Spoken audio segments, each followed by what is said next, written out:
بسم اللہ الرحمن الرحیم وَلَهُنَّ مِثْلُ الَّذِي عَلَيْهِنَّ بِالْمَعْرُوفِ صدق اللہ العظیم۔ میری معزز مائیں اور بہنیں، لڑکی جوان ہونے کے بعد من جملہ اس کے لیے اور نعمتوں میں سے سب سے اہم نعمت، اس کی سب سے اہم ضرورت شریعت کی نظر میں بھی، فطرت کی نظر میں بھی، جب وہ لڑکی بالغ ہو جائے، شادی کے لیے مناسب رشتہ مل جائے، اس کے لیے شوہر کا انتظام ہو جانا، لائف پارٹنر مل جانا، سکون سے جینے کے لیے، حیا پاک دامنی کے ساتھ زندگی گزارنے کے لیے شوہر مل جانا اس نوجوان لڑکی کے لیے سب سے بڑی نعمت ہوتی ہے۔ جن لڑکیوں کو جوانی میں رشتے نہیں آتے ہیں، عمر گزرتی جاتی ہے، ماں باپ بوڑھے ہوتے جا رہے ہوں، آنے والے رشتے مطالبوں پہ مطالبے کرتے جا رہے ہوں، مانگ پوری کرنے کے باوجود بھی اخلاق والا رشتہ نہ ملتا ہو، مناسب ساتھی اس کے لیے جوڑا بن کر نہیں آتا ہو، تو کس قدر بے چینی اس گھرانے پر، اس لڑکی کے والدین پر، اس کے بھائیوں پر کس قدر بوجھ، اور وہ لڑکی خود کس قدر پریشان ہوتی ہے، اس کے لیے کیسے کیسے تعویذات کا استعمال، عاملوں کے پاس وظائف، رونا دھونا، راتوں کا چین سکون ختم، جہاں سے جیسے ہو سکے رشتہ مل جائے، اخبار میں اپنا اعلان دینا، اور جہاں پر شادیوں کا انتظام کیا جاتا ہے، شادیوں کے رشتے لگائے جاتے ہیں، وہاں اپنا بایو ڈیٹا جمع کرنا، کس قدر پریشان، ہر دن آنے والا کال شاید میری بیٹی کے رشتے کا ہوگا، آنے والی کوئی اجنبیہ عورت جو بایو ڈیٹا لے کر آ رہی ہے وہ میری بیٹی کے رشتے کے لیے کوئی مناسب پیغام لا رہی ہو، کیسی بے چینی رہتی ہے۔ اس سے اندازہ کریں کہ شوہر کا وقت پر مل جانا، لڑکی کا شادی کا انتظام وقت پر ہو جانا کس قدر اہم ضرورت ہے۔ اور شادی کے بعد خدا نہ کرے کسی وجہ سے حقوق کی ادائیگی میں کوتاہی ہو، میاں بیوی میں انبن ہو، جھگڑے ہوتے جا رہے ہوں، طلاق کی نوبت آ جائے اور بیوی طلاق لے کر اپنے والدین کے پاس گھر واپس آ جائے، یا اس کے شوہر کا انتقال ہو جائے، ایسے موقع پر یہ 18 سال 20-25 سال کی جوان لڑکی معاشرے میں ایک بیوہ شمار ہوتی ہے۔ 30 سال تک بھی نکاح نہ ہوگا تو بیوہ نہیں کہا جائے گا، 35 سال تک بھی نکاح نہیں ہوگا، 40 سال تک بھی نکاح نہیں ہوگا تو بیوہ نہیں کہا جائے گا۔ ایک بار نکاح ہوا، طلاق ہو جائے، موت ہو جائے شوہر کی، تو اس عورت کو بیوہ کہہ دیا جاتا ہے۔ اور اس کے ساتھ معاشرے کا کیا سلوک رہتا ہے، کون اسے پھر دوبارہ اپنی بیوی بنانا چاہتا ہے۔ طلاق والی عورتوں کے متعلق اکثر گمان یہی ہوتا ہے کہ غلطی خود عورت کی ہوگی اس لیے طلاق لے کے آئی ہے، حالانکہ ایسا ہونا ضروری نہیں ہے۔ طلاق میں کبھی غلطی شوہر کی بھی ہوتی ہے، کبھی غلطی بیوی کی بھی ہو سکتی ہے، کبھی دونوں کی غلطی ہو سکتی ہے، لیکن معاشرے کا جو ذہن بنا ہوا ہے وہ طلاق شدہ عورتوں کے متعلق، شوہر فوت شدہ کے متعلق کیسا ان کے ساتھ سلوک کیا جاتا ہے۔ 20-25 سال کی ایک کنواری لڑکی تھی، وہ اب بیوہ کے درجے پہ ہو گئی، وہ مطلقہ کے درجے پہ ہو گئی، اس کے ساتھ کون گزارا کرنا چاہتا ہے، دوسرا رشتہ آنے کے لیے کتنا پریشانی اٹھانی پڑتی ہے، دن دن کیسے تکلیفوں اور مشقتوں کے ساتھ گزارنا پڑتا ہے۔ حالانکہ ایسے نکاح بیوگان اور نکاح مطلقہ کے متعلق کئی فضائل آئے ہیں، اللہ کے نبی اور صحابہ کا عمل اس کے سلسلے میں کافی ترغیب کا پہلو پایا جاتا ہے، اور والدین ایسی بچیوں کو دوبارہ جو واپس گھر آ جاتی ہیں ان کی کفالت کی فضیلت اللہ کے نبی نے احادیث میں بیان فرمائی ہے، مگر رواج، سماج، معاشرہ ایسی لڑکیوں کا جینا دو بھر کر دیتا ہے، انہیں محتاج بنا کے جینے پہ مجبور کر دیتا ہے۔ جوان لڑکیاں چھوٹے بچوں کو لے کر مسجدوں کے سامنے سڑکوں پر بھیک مانگتی ہوئی نظر آتی ہیں۔ اگر اس کا شوہر رہتا، ان بچوں کی بھی کفالت کرتا، اس عورت کی حیا کو، اس عورت کے اس دست سوال کو کبھی سڑک پر کبھی دوسروں کے سامنے اس طرح بے عزت اور بے غیرت ہونا کبھی گوارا نہیں کرتا تھا۔ اس سے اندازہ کریں کہ شوہر کتنی بڑی نعمت ہے۔ ایک زندگی کے 2-4 مہینے کے لیے بھی کوئی شوہر آیا، یعنی نکاح ہوا، اور اس کے بعد 6-7 مہینے 1 سال کے بعد اگر انتقال ہو گیا تو فوراً نام بدل جاتا ہے کہ بیوہ ہو گئی، جوانی میں بیوہ ہو گئی۔ ایک شخص کا زندگی میں آ کے چلے جانا لڑکی کی زندگی میں کتنی تبدیلی لا دیتا ہے، اس کی نسبت میں کس قدر فرق پڑ جاتا ہے۔ اس سے شوہر کی عظمت، شوہر کی قدر کا ہمیں پتہ کرنا، اندازہ کر لینا چاہیے۔ جس طرح باپ کا سایہ اڑ جانے پر بچے کا نام ہی بدل جاتا ہے کہ اب اسے یتیم کہہ دیا جاتا ہے، اگر وہ چھوٹا بچہ ہو، نابالغ ہو، خواہ اس کی ماں باپ سے بھی زیادہ پیار دینے والی ہو، اور اس کے ماموں اور اس کے ننیال باپ اور ددیال سے بھی زیادہ اسے لاڑ سے پالنے والے موجود ہوں، پھر بھی اس لڑکے کے لیے، اس بچے کے لیے یتیم ہی کا لقب دیا جاتا ہے، باپ کا سایہ چلا گیا۔ اس سے باپ کی عظمت کا پتہ چلتا ہے، باپ کی اہمیت اور قدر کا پتہ چلتا ہے۔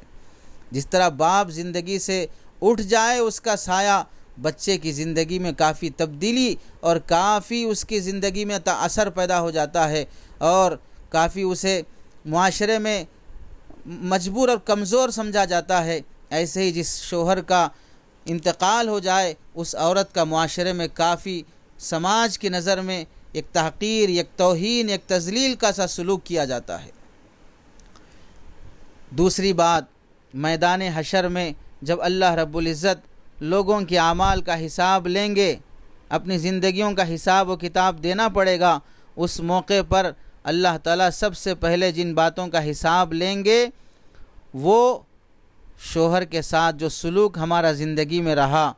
جو جھگڑے ہمارے یہاں پر ہوئے۔ میدان حشر میں سب سے پہلا جھگڑا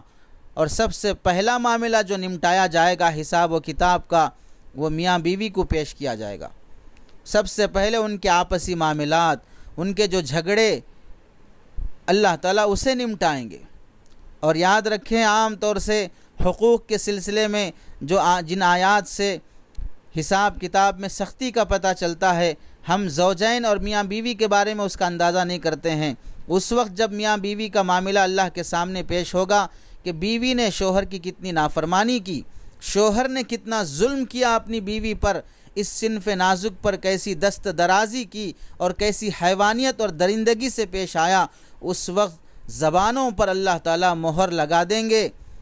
عورت کے ہاتھ پاؤں گواہی دیں گے، شوہر کے ہاتھ پاؤں گواہی دیں گے، شوہر کے ساتھ اس کا کیا سلوک تھا، بیوی کے ساتھ اس کا کیا رویہ تھا۔ مرد کے ہاتھ پاؤں گواہی دیں گے، بیوی کے ساتھ اس کا کیا برتاؤ رہا ہے۔ وہاں روپیہ پیسہ نہیں ہوگا، وہاں پر شوہر ظالم ہے تو اپنے ظلم کا بدلہ اپنی بیوی کو نیکیوں کی شکل میں دینا پڑے گا۔ بیوی اگر ظالم نافرمان ہے، اپنے شوہر کو اپنی نافرمانی اور اپنے ظلم کا بدلہ اپنے نیکیوں سے دینا پڑے گا، یہاں تک کہ نوبت نیکیاں دیتے دیتے اپنے شوہر کی گناہ لینے یا اپنی بیوی کے گناہ لینے کی نوبت آ جائے گی۔ شارحین نے اس حدیث کے تحت میں لکھا ہے، معجم کبیر طبرانی کی روایت ہے کہ اللہ تعالیٰ سب سے پہلے کل قیامت کے دن نماز کا حساب لیں گے جو حق اللہ ہے، اس کے بعد حقوق العباد میں اللہ تعالیٰ قتل اور مرڈر کے مقدمات کو، ان کیسز کو حل کریں گے، اس کے بعد آپسی جھگڑوں میں سب سے پہلے اللہ تعالیٰ میاں بیوی کے جھگڑوں کو حل کریں گے، اس کے بعد چوتھے درجے میں پڑوسیوں کے معاملات کو اللہ تعالیٰ حل کریں گے، تم نے پڑوسیوں کے ساتھ کیسا سلوک کیا۔ مرقات المفاتی میں ملا علی قاری رحمۃ اللہ علیہ نے اس کی وضاحت کی ہے۔ اللہ کے نبی صلی اللہ علیہ وسلم اپنی 9 ازواج مطہرات کے ساتھ کس قدر حسن سلوک سے پیش آئے، اس کے باوجود بھی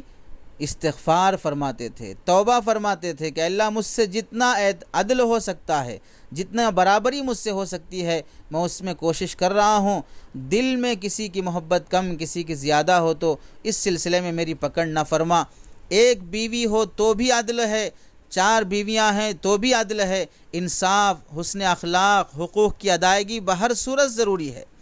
اللہ کے نبی اپنے حقوق کی ادائیگی میں قدر کوتاہی ہو جاتی اس میں توبہ استغفار فرماتے تھے، جبکہ اللہ کے نبی صلی اللہ علیہ وسلم سے عمدن کون سے حق کی کوتاہی ہو سکتی ہے؟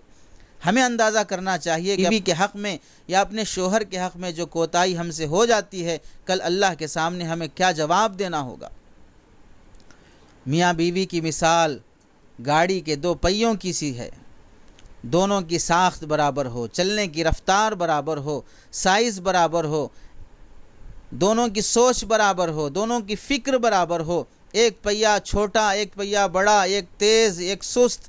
اور ایک مشرق جانا چاہ رہا ہے، ایک مغرب جانا چاہ رہا ہے، ایک کی سوچ یہودیت کی ہے، ایک کی سوچ اسلام کی ہے، ایک کی سوچ عیسائیت کی ہے، اور ایک کی سوچ ہندو مت کی ہے، ہرگز زندگی کا یہ رشتہ نبھ نہیں سکتا ہے، یہ سفر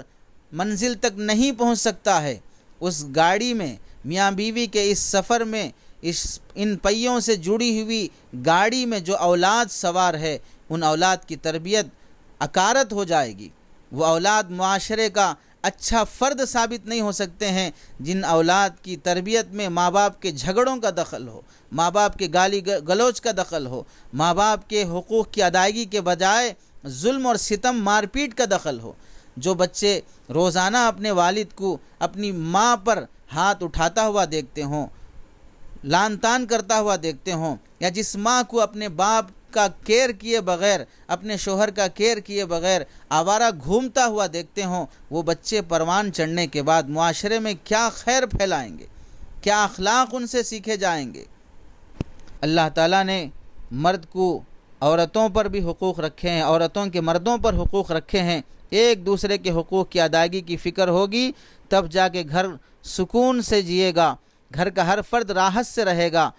اگر مرد اپنی ذمہ داری پوری نہ کرے، شوہر اپنی ذمہ داری پوری نہ کرے، بیوی اپنے حقوق کو نہ سمجھے کہ میرے ذمہ کیا حق ہے کہ میں شوہر کا حق ادا کروں، اور شوہر اپنی ذمہ داریاں نہ سمجھے، تو خاندانی نظام بکھر جاتا ہے۔ میاں بیوی، ماں باپ، بیٹا بیٹی، بہن بھائی، سب رشتوں کا ادب و احترام پامال ہو جاتا ہے۔ خاندان میں ایک نہ تھمنے والی، نہ ختم ہونے والی، نہ بجھنے والی آگ لگ جاتی ہے، نسلیں تباہ ہو جاتی ہیں، اولاد آوارہ ہو جاتی ہیں، گھر گھر ایک جہنم بن جاتا ہے۔ شادی خانہ آبادی کے بجائے خانہ بربادی کا ذریعہ بن جاتی ہے۔ اس لیے ضروری ہے شوہر اپنے بیوی کے حقوق پہچانے، بیوی اپنے شوہر کی قدر اور اس کا مقام پہچانے، اور دونوں ایک دوسرے کے حقوق کی ادائیگی کی فکر کریں، تب جا کے گھر ایک سکون خانہ بنے گا، ایک راحت خانہ بنے گا، ایک جنت نما بنے گا۔ اللہ سے دعا ہے کہ اللہ ہمیں حقوق سمجھنے اور ادا کرنے کی توفیق عطا فرمائے۔